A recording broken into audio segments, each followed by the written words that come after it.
Hey guys, today we're going to be doing another reaction. I know I'm saying another because I just filmed a video and my the camera didn't record.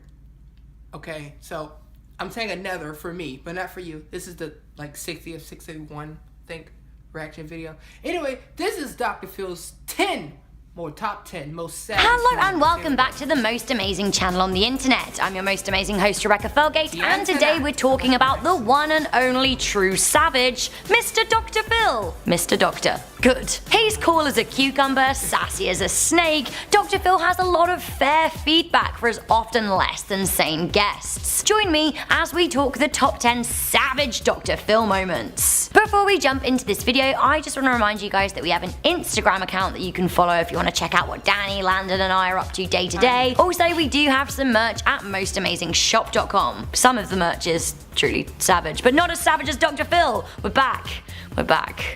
Segues. So let's start things off with a few words for sexy vegan. Dr. Phil's savagery was mainly allowing this man airtime, although his summoning for security was pretty savage too. I am the beautiful vegan messiah. Sexy Vegan was a guest on the Dr. Phil show in 2017, and he's a pretty intense guy, who by the way is literally called Sexy Vegan, he had it changed legally. After letting the dude spout for like a whole minute, he was shouting a whole torrent of abuse at his mother, savage old Phil calmly says to security, okay, take him out. He also just gives it like a really casual finger flick. It's good. Okay, take him out.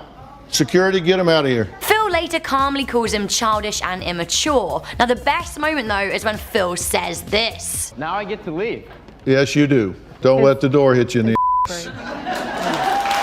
Burn, Phil. Burn. We have Phil's harsh words to Boomer the dog at number 9. Whilst Phil is a savage, I'd be pretty upset if his hard-hitting words were delivered to any member of the animal kingdom. Like, you can't even be mean to like a really bad puppy, it just takes training. Is this a way of avoiding life? Luckily though, Boomer the dog is actually a human called Gary who likes to live part-time as a dog, and Phil made it pretty clear how he feels about it. You don't have a job. You just put on a paper dog suit and walk around town, which doesn't seem to me to be a highly productive course in life. In a cold hard dose of reality, Phil points out that Gary is a 48-year-old jobless virgin who walks around in a paper dog costume. Now this is something that he calls not a highly productive course in life. Eesh, tell him how you really feel, Phil. Despite saying that, this may be one of his meanest lines. If somebody's wanting to take you home, don't go. Now he may be a savage, but Dr. Phil has some pretty fair feedback. Check it out at number 8. When a kid talks about his reasons for dropping out of college, Dr. Phil retorts, Right now, that's a complete load of crap. the basic theme of his savage home truths is get a job. Have to go to college? It may not be for you. I get that. It may not be for you.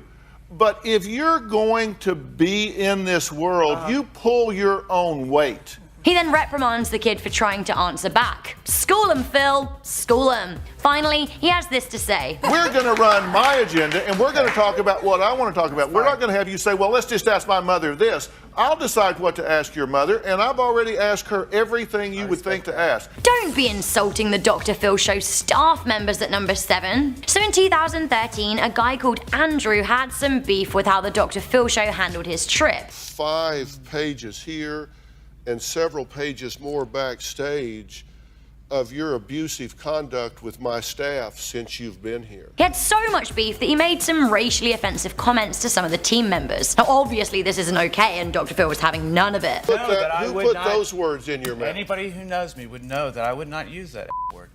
You know? Dr. Phil had some questions, but then Andrew snapped back. Big He just said it. What the heck? mistake. This is what Dr. Phil had to say. Did you call him screaming? I asked you a question.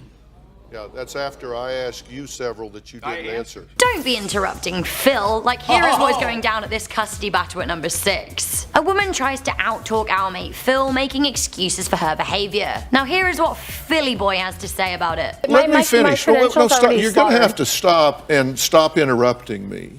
In the end, the woman gets up and leaves, and Phil handles it with a predictable level of sass. Okay, I'll let you walk off, and then I'll play the tape after you're gone. Okay. I appreciate it. Yep. There he goes. Ooh, I enjoy this. We have the time that he straight up just told a woman to shut up at number 5. Dr. Phil can only take so much. At some points, he just has to have had enough of your BS. He calls time on it. In this clip, this is what he had to say. Sorry. You know, my dad used to tell me never pass up a good chance to shut up. Yeah, shut up.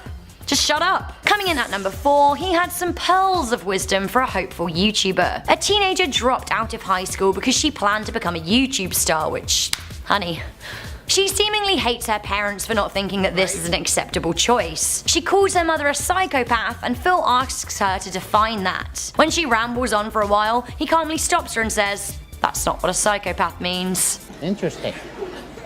Well, that's not what psychopath means at all. Okay, then For me, it's all about his steely gaze as he delivers his savagery. Coming in at number 3, this is what he had to say to a lying rapper. In November 2017, Dr. Phil interviewed a guy who was convinced that he was working with huge record labels on his music. Phil straight up called out his lies, which made the young chap somewhat erratic and antsy. They tell me they don't know you. How do you treat someone acting like a child? I guess you treat them like a child, and that's exactly what Phil does. As the kid gets up, Phil lays down the law. Here's what he had to say. Down or leave, I don't care which. I do whatever you want. You tell him, Phil. Ooh, now this is pretty intense. This is one of the few times that Dr. Phil actually has ever got angry. We have this intervention between these two bickering women at number 2. No Chill Phil is my favorite, but it's a rare sight. In this episode from a few years back, he's trying to settle a dispute between two ladies. They argue, and he has this to say. Is that not what happened? I got a Yes, rewind button and we can damn sure play it back. When they keep arguing, he says, "Y'all don't." My God, Phil. Jeez. Well, you're on TV. Tone it down. Just crank that. Yeah, crank it down a little bit. You know, just crank that thing, like that little knob on your 90s turntable. Just crank that right on down. 'Cause that would be Don't need me for this, you could have done this in the parking lot. Finally, for a bit of fun at number 1, we have the time he spat at Amber Rose. Dr. Phil's ferociousness knows no bounds. He doesn't save it all for his own show. Ho ho ho ho, no. No, no, no, no, no. He takes his savagery outside the building. In this clip, Dr. Phil full-on spits in Amber Rose's face. Sure, it's like a Baywatch kind of skit, it's acting, but the water in the face is real, and you can tell that actually she's quite shocked. Apparently Amber and Phil are friends in real life, which makes a lot of sense to me because savages just need to stick together. So guys, that was the top 10 Dr. Phil savage moments. Well, guys, there you have it. I didn't have much to say because she said it all. Next time I'll try to pick one where I'm mostly talking. There aren't any humans like that. Okay, humans, but not like people. So next time I'll do the reacting. I apologize for that. I just had to find something quick to upload. I shouldn't do that. I know. Quality over quantity. All that other blah blah hoopla. I know. But I hope you guys have enjoyed. Actually, I'm gonna stand up. Let's do something. Let's do something different. You know what I mean? So let's go ahead and do it from here. I hope you guys have enjoyed. Okay, let's not fall. Hope you guys have enjoyed this video. If you did, leave a like. If you didn't, dislike. And hopefully one day I'll try to get on the Dr. Phil show and savage him out. I don't think that'll work. I can try my best. Oh God, I've savaged the most savage people. So let's see if the savage can be savaged. Bye. Don't stand on wheelie chairs.